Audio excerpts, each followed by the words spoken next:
friends! Welcome back! And finally, natapos na rin ang week namin dito sa CPAP. Sa wakas!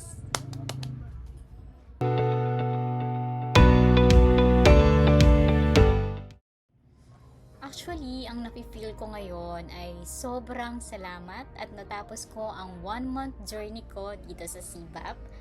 And matatawag na din ako CVA or Certified Voice Artist. Pero alam nyo ba na hindi siya madali? As in, sobrang daming dapat gawin. At syempre, sa dami ng ginagawa namin, sobrang dami din namin natutunan. So, mula sa paggawa ng script, sa pag-record, sa pag-edit ng audio, tsaka ng mga videos, pero higit sa lahat, ang dami kong realizations dito sa CBAP. Ang dami nilang pinifeed sa'yo na mga pochology, which is yun talaga ang pinaka-favorite ko.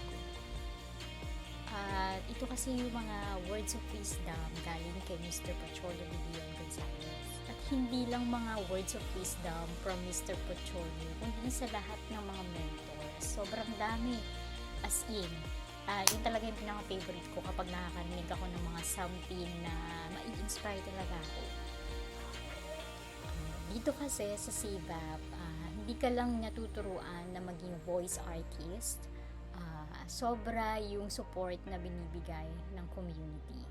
As in, all out. Like yung sa week session namin, sa last week ng session namin, ang mga tinuro sa amin is kung paano kami magiging equipped CVA kapag nasa field na kami. At ang pinaka-highlight para sa akin is yung PM session namin, kung saan nagkaroon ang CBAP ng live feedback from our mentors. So kami, binigyan kami ng chance na magbasa ng mga assignments namin, and then i-comment or bibigyan kami ng mga feedback ng aming mga mentors sa mga assignment namin.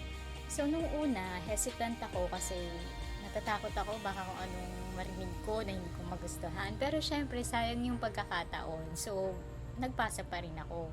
So yung pinasa ko is yung 5 character voices. And take note, kaya ko siya pinasa kasi ito yung pinaka nag-i-struggle ako.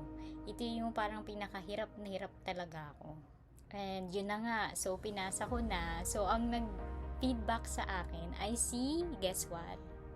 Sir Papalem. Which is yung pinaka na-amaze ako sa character voices kasi ang galing-galing niya, diba? Nagbigay na si Sir Papalem ng comments niya and ng mga feedbacks niya. Siyempre, nalungkot ako kasi natuwa ako dun sa ginawa ko. Kumbaga parang best effort ko na siya. Although, alam ko naman na hindi talaga ako magaling doon. Pero syempre, di ba, nag-expect ka pa rin ng somehow makarinig ng magandang comments. Pero, nakarinig naman ako ng magandang comments kay Sir Papalem kasi sabi na nga yung talagang effort is nandun, which is true naman. And then, what's good about the session na yun, sobrang ma-appreciate mo kasi makikita mo kung ano yung mga room for improvements na dapat mo pang gawin. So, ibig sabihin, simula pa lang talaga siya. So, kailangan mong tibayan yung loob mo. Kung talagang ito yung gusto mo, ilalaban mo, diba? So, kailangan lang talaga practice and exposure sa ganitong industry kung talagang gusto mo siya, diba? And for me, napagtanto ko talaga na ito talaga ang path na gusto kong gawin. So, and I'm very much excited on what's going to happen after ng CBAP journey ko. I hope talagang magtuloy-tuloy na siya and ilalaban ko to. So ayan, hindi ko napapahabain. Thank you again so much sa lahat ng mga nanonood at nakikinig sa akin. Thank you so much for spending time with me. Kaya iiksian ko na.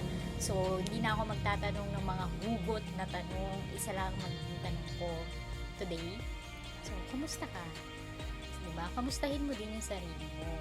Kumbaga parang this time, maritisin mo naman ang sarili mo. Huwag naman ang magmarites sa ibang tao.